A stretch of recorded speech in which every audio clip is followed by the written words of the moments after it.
Now, presented in digital widescreen. This is HOI-19 News Daybreak. Accurate, balanced, to the point. Good morning, Heart of Illinois. You are looking live at Maine and University in Peoria. It is 6:01 a.m., 19 degrees outside. It's not bad. Yesterday it was single digits, so yeah. 19 is not too bad. And right now it is kind of the calm before the storm. Of course, we are going to be seeing that snow moving in. We'll be under a winter weather advisory this afternoon. So starting off in the teens, 33 for a high, then that snow about 1, 2 o'clock. We start to see freezing rain, sleet, snow, and then we're looking at a couple of inches on the ground by the end of the day today, and more snow coming overnight. So we'll have a good deal on the ground for your Saturday. As we said, the first major snowstorm of the season only a few hours away. You're looking live here at the City Works department. There's the salt, and that is already being put out on 26 trucks. They're pre-treating roads, getting ready for the snow today. City officials say it's important to be patient with crews during the next couple of days as they work to clear the streets. We're doing our best to clear the street. We just need a little time to do it and just give us a little room. It's a different driving experience. It's not the same. Pay attention to our crews and just plan on your trip taking longer than it would, and definitely don't try to hurry. Parking bans may go in effect on several Peoria streets and roads tonight. Drivers need to pay attention to signs and closings if you're out driving, and drive slower for conditions. The 3 Peoria people arrested for allegedly looting tornado-damaged homes in Washington are out of jail this morning. Andrew Wallace Jr., Sherry Wallace, and Antonio Giles were arrested Tuesday for entering damaged homes and stealing things. Police say the trio did have a scrapping permit, but that only covers curbside items. All 3 will appear in court in January. The superintendent at Washington Community High School is confident the facility would keep students and staff safe if a tornado hit during the school day. Dr. James Dunnan says the school, built in the 1940s, is made of brick and heavy block. There's also an underground level that can accommodate a high percentage of the school's population in an emergency. We run the required tornado drills here at the high school, so we feel pretty confident that we would have been able to hopefully keep staff and students protected and safe. Fortunately, our building does have a basement.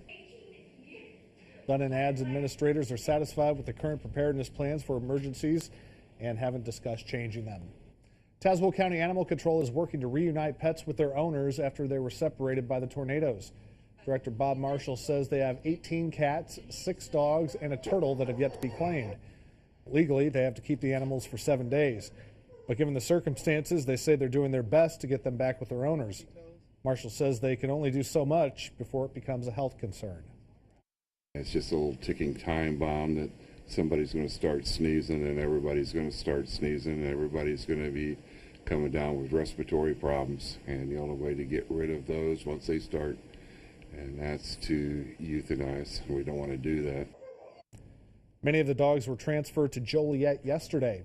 Cats can still be found at the Tazewell County Animal Control Center. For more information, call 477-2270. Governor Pat Quinn is extending the tax deadline for residents and businesses affected by the storms to May 31st. As for disaster assistance, FEMA will be at Walmart in Washington today from 9 to 4 to help people register. The Disaster Recovery Center at the East Peoria Festival Building remains open 7 days a week. 6:05, lawyers for former Governor Rod Blagojevich will deliver their case for a new trial today. A 3-person appeals panel will hear arguments from Blagojevich lawyers in a Chicago courtroom. They will be looking to get a new trial or possibly have Blagojevich's sentence reduced. Blagojevich is currently serving a 14-year prison term in Colorado after being convicted on multiple corruption charges in 2011. Lawyers filed an appeal in July, arguing the judge in the original trial committed dozens of errors. Several people are homeless this morning after a kitchen fire at a Peoria apartment complex. The fire broke out in apartment 1612 around 4 yesterday afternoon at 7150 North Terra Vista. When crews arrived, they saw the fire extended into the next door apartment.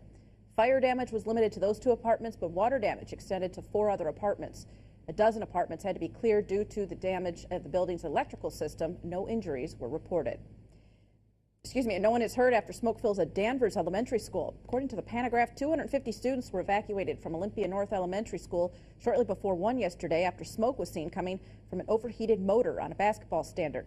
The Danvers fire chief says students were taken to a nearby church and were never in danger. Classes resumed an hour later.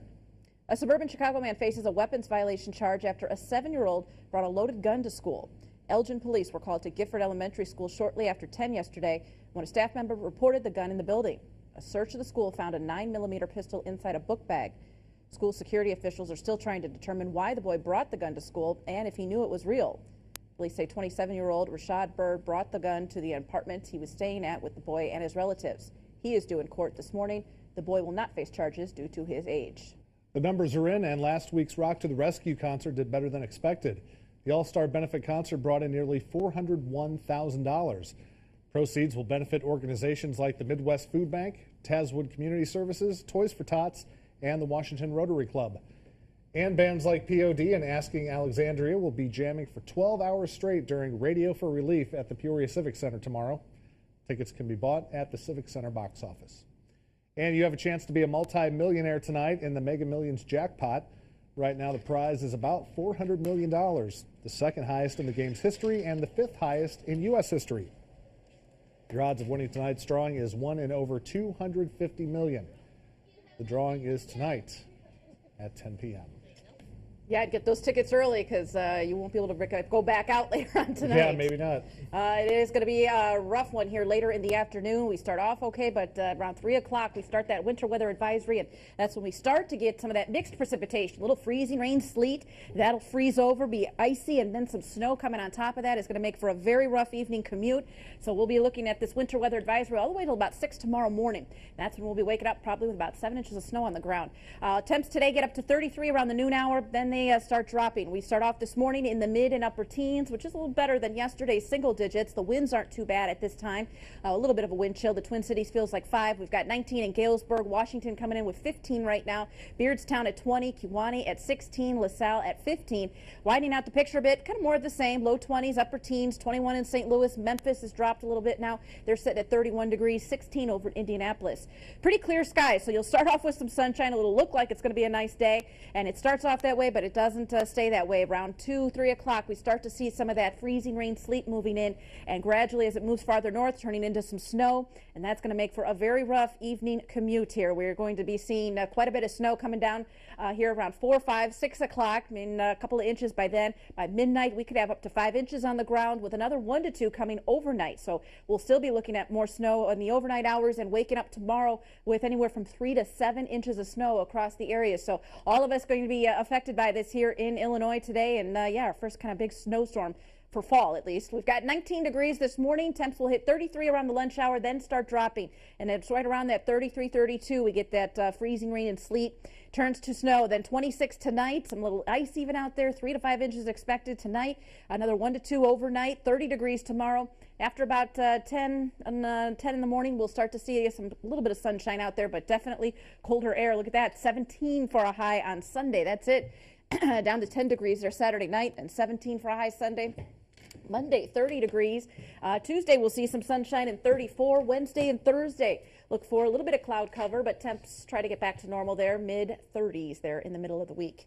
But yeah, definitely going to be a rough one this evening. Late afternoon, evening could be really rough. You're going to have to keep it here for the very latest. To check out CINewsNow.com for possible closings. We could be seeing possible early dismissals, and then definitely maybe some basketball games and stuff like that being canceled tonight. All right, we'll keep you updated. Let's take a look at this morning's riddle of the day. Here it is. In England, Australia, New Zealand, and Canada, a time-honored tradition takes place on December 26th. Do you know the name for that holiday? Do ya? If you do, send your guess right here, Daybreak at HOI-News.com. And coming up here right before 7, about 45 minutes away, we're going to be picking 2 winners for today and our 2 winners from yesterday. That's right. All 4 winners each get a thick burger from Hardee's with their brand new fresh baked bun. It's really good stuff, so we'll let you try it out and see what you think.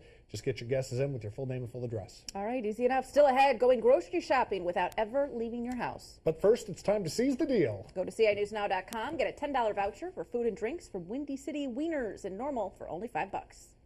You're watching HOI-19 News Daybreak with Mark Weld and Gretchen Wirtz with Storm Team 19 Weather. This is HOI-19 News Daybreak. Accurate, balanced, to the point.